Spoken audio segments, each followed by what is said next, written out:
کہ جب بھی ہو ظلم کے خلاف رہو، مگر ظلم کے خلاف رہ کے بھی دل اتنا نرم رکھنا کہ اگر اور جیسا کوئی آ جائے تو اسے گلے لگا لینا۔ دیکھیے بڑے اہم درس ہیں کربلا کی، بڑے اہم اسباق۔ ظلم کے خلاف سخت رہنا، لیکن اس میں بھی اگر کوئی وہ جیسا آ جائے تو اس وقت تمہاری انا نہیں جھلکنی چاہیے کہ تو کل کیا تھا اور آج کیا ہے، نہیں، سب ملا سے گلے لگا۔ کیا عرض کروں، آپ امام کی فراخ دلی دیکھیں کہ جس امام نے اپنے انہیں چاہنے والوں کے سامنے ایک جملہ کہا تھا، آپ بلاغت دیکھیں، خدا قسم نزاکت بلاغت دیکھیں، بلاغت کی بھی نزاکت میں ملحوظ فرمایا کہ امام نے جن اپنے اعزاء چاہنے والوں کے جھرمٹ میں خود سے یہ کہا تھا کہ تیری ماں تیرے ماتم میں بیٹھے تھے، یہ مجال کیسے ہوئی کہ لجام فرض پر تو ہاتھ ڈالے، وہی امام اسی پیرائے میں اسے دعا کی رہی، انہی کے سامنے جب وہ آیا اور اپنے کو گرا دیا تو اٹھا کے سینے سے لگا کے کہا، اور تیری ماں نے تیرا کیا پیارا نام رکھا ہے، تو اس دنیا میں بھی آزاد ہے، آخرت میں بھی آزاد ہے، میں نے بھی تجھے معاف کیا، میرے اللہ نے بھی تجھے معاف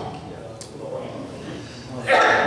نزاکت بلاغت ہے کہ اسی لہجے میں جس طرح کہا تھا تیری ماں تیرے ماتم میں بیٹھے، اسی طرح کہا تیری ماں نے تیرا کیا پیارا نام رکھا، اور کیا تو ظلم کے خلاف سخت رہنا، لیکن اگر کوئی اور بن کے آ جائے تو اسے گلے لگا لینا، فراخ دلی سے گلے لگا لینا۔ کتنی بھی مصیبت میں رہنا، عبادت کا ساتھ نہ چھوڑنا، یہ عظیم سبق ہے۔ عجیب بات ہے کہ عزاداری اور نماز کی ایک جنگ چھیڑ دی گئی ہے، یہ بہت بڑی سازش ہے جو ڈالی جا رہی ہے، بہت بڑی سازش ہے جو درمیان میں شامل کی جا رہی ہے، کہاں سے یہ آ رہی ہے خدا جانے۔ حسین نے اپنی عزا کو اپنے سجدے کے ساتھ رکھا، اپنی عزا کو اپنے سجدے کے ساتھ رکھا ہے، اور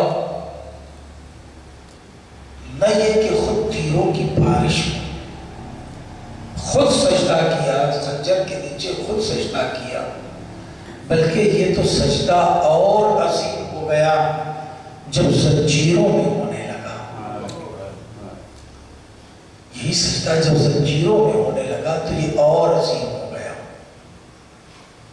سید سجاد کی کوئی نماز قضا نہیں، اب اگر عزا اور سجدے کو سمجھنا ہے تو سید سجاد سے بہتر کوئی کیا سمجھا سکتا ہے کہ نہ امام کی کوئی نماز چھوٹ رہی ہے، نہ بابا کا غم چھوٹ رہا، تو یہ ایک سازش ہے، اس سے ہمیں بچنا ہوگا۔ پیغام کے طور پر آخری لفظوں میں گزارش کروں گا کہ بہت سی سازشیں ہیں کہ جو ہمارے درمیان ڈالی جا رہی ہیں، ان سے اپنے کو بھی محفوظ رکھیے، اپنے بچوں کو بھی بچائیے، اپنے بچوں کو بھی بچائیے۔ بہت سی سازشیں، میں انہیں الگ الگ نام لے کے نہیں بیان کر سکتا، آپ کی ثوابدید پر ہے، آپ کی توجہ پر ہے۔ بنیادی چیز جو چلی آ رہی ہے اسے یاد رکھیے، عبادت اور عزا۔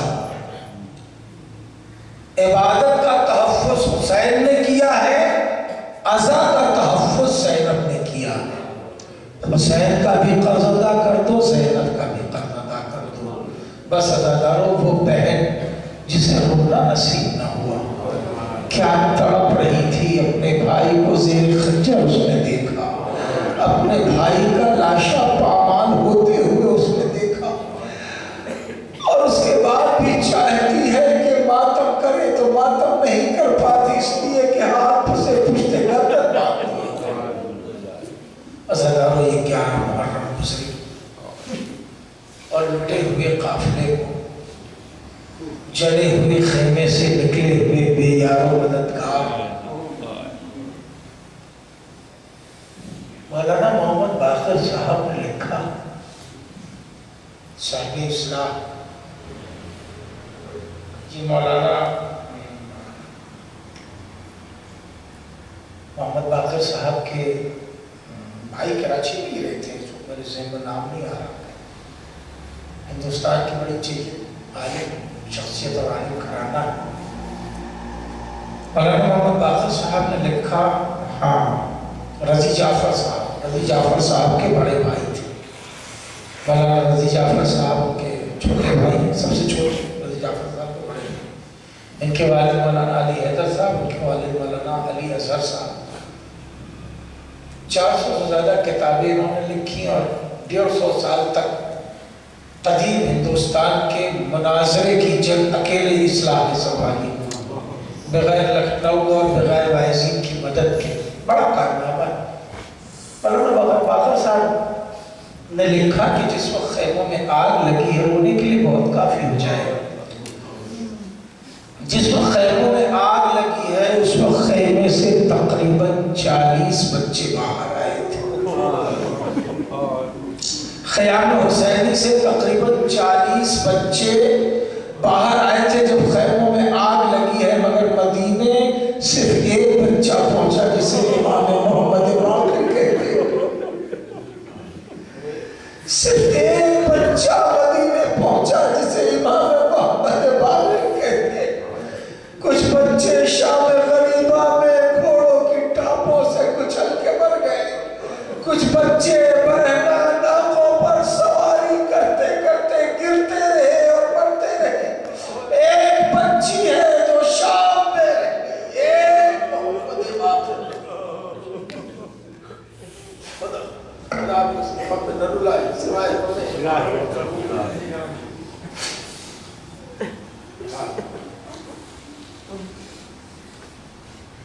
جب یہ قافلہ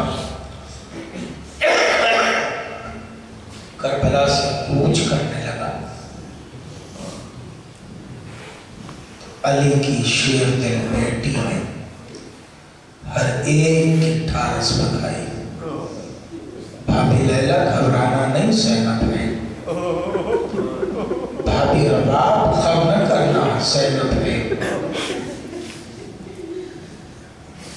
ام کلثوم اپنے کو تنہا نہ سمجھنا زینب ہے، ہر ایک کو اپنے ہاتھوں سے زینب نے سوار کیا، ہر ایک کو ناقے پر اپنے ہاتھوں سے زینب نے سوار کیا۔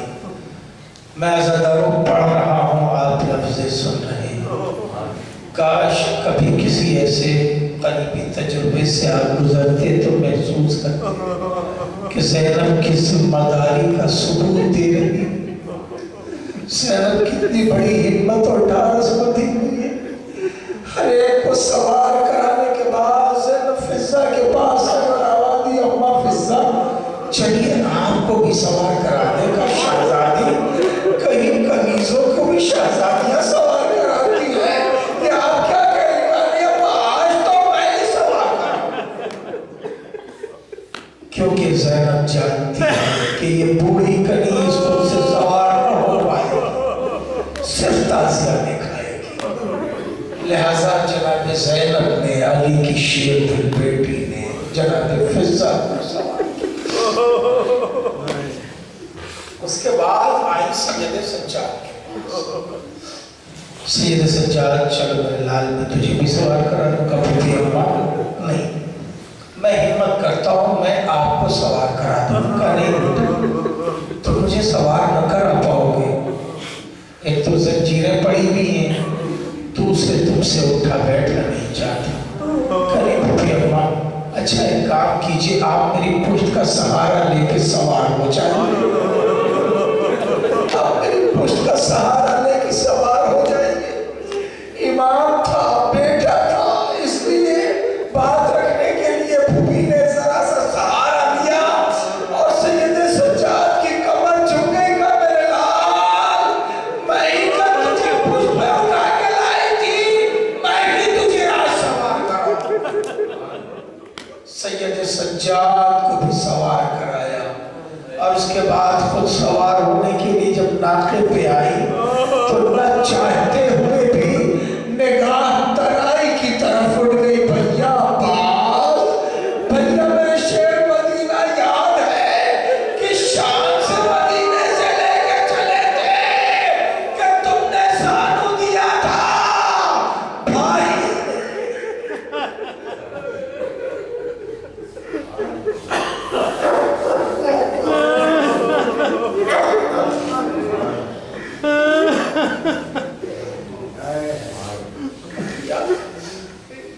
نے زاگو دیا تھا، حسین نے بازو پکڑے تھے، علی اکبر نے محمل کا پردہ ہٹایا تھا، وہ زینب اس طرح بیٹھی تھی، 18 تروانے ہمارے استقبال میں کھڑی تھی. بھیا دیکھو آج زینب کس طرح کھڑی ہے، سید سجاد کے ہاتھوں میں ہتھکڑی، پیروں میں میری ہے، تمہاری بہنیں بے مطلب جانور ہے، زینب کو آج کوئی سوال کرانے والا ہے.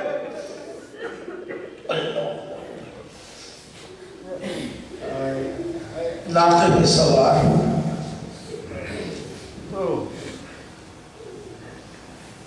سنتے رہو گے انشاءاللہ. زینب اپنے وجود میں ایک معجزہ، معصوم نہیں میں کہہ رہا، نبیہ نہیں، ولیہ نہیں، امام نہیں، مگر زینب اپنے وجود میں ایک معجزہ. انسانی تمام تر قوتوں، طاقتوں اور افکار کی انتہا کے بعد شہزادی زینب کی زندگی کا آغاز ہوتا ہے. ایک سبجیکٹ ہے، موضوع ہے.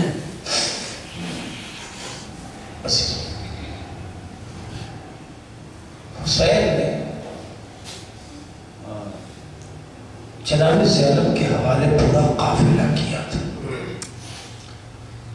کیسی ماہر نفسیات تھی زینب، ہر ایک کے غم کی گہرائیوں کا اندازہ تھا. لفظ پہنچنے، ہر ایک کے غم کی گہرائیوں کا اندازہ تھا. جانتی تھی کہ لیلا کو کیسے جلایا جا سکتا ہے، جانتی تھی رباب کو کیسے سنبھالا جا سکتا ہے، جانتی تھی فروا کا کیسے غم غلط کیا جا سکتا ہے، جانتی تھی سید سجاد کو کیسے دلاسا دیا جا سکتا ہے. ماہر نفسیات تھی زینب. اسی لئے امام نے فرمایا میری پھوپھی عالمہ غیر معلمہ تھی، اس لیے کہ پڑھا کے اتنی چیزیں نہیں آ سکتی. پڑھا کے معلومات کا جمع ہونا ایک حد میں ہوتا ہے. امام نے فرمایا میری پھوپھی عالمہ غیر معلمہ تھی. کتنا علم رکھتی تھی، کتنا جانتی تھی. یہ آخری جملے سن لیں. سیدھے سجاد ناقے پہ سوار، جناب زینب ناقے پہ سوار. اب یہ ناقہ لے جایا جا رہا ہے کربلا سے. یہ 2-3 فقرے گفتگو تمام کر دی میں. لے جایا جا رہا ہے کہ اچانک شیخ نے آواز دی، ارے ناقہ لے جانے والوں کدھر سے لے جا رہے ہو، اسے گنج شہیداں سے لے کے چلو. اذیت اور غم کا کوئی عنصر چھوٹنے نہ پائے. کیسے گنج شہیداں سے لے کے چلو، اس طرف سے لے کے چلو جہاں ان کے وارثوں کے لاشیں بے گوروں کفن پڑے ہوئے ہیں. اس لیے کہ انہوں نے اپنے لاشیں تو اٹھا لیے، یہ دیکھے تو صحیح کہ ان کے لاشیں بے گوروں کفن ہے. ارے جب ادھر گنج شہیداں سے گزارا گیا، ہر بیوی نے اپنے کو ناقے سے گرایا. سید سجاد گرے، تڑپتے ہوئے بابا کی طرف بڑھے، درمیان میں زینب آ گئی. سید سجاد میرے لال اپنے کو سنبھالو. کہا پھوپھی اماں میرے بابا کا لاشا بے گورو کفن بابا نے سنے اسما کیا ہوا پڑا ہے. میں اپنے بابا کا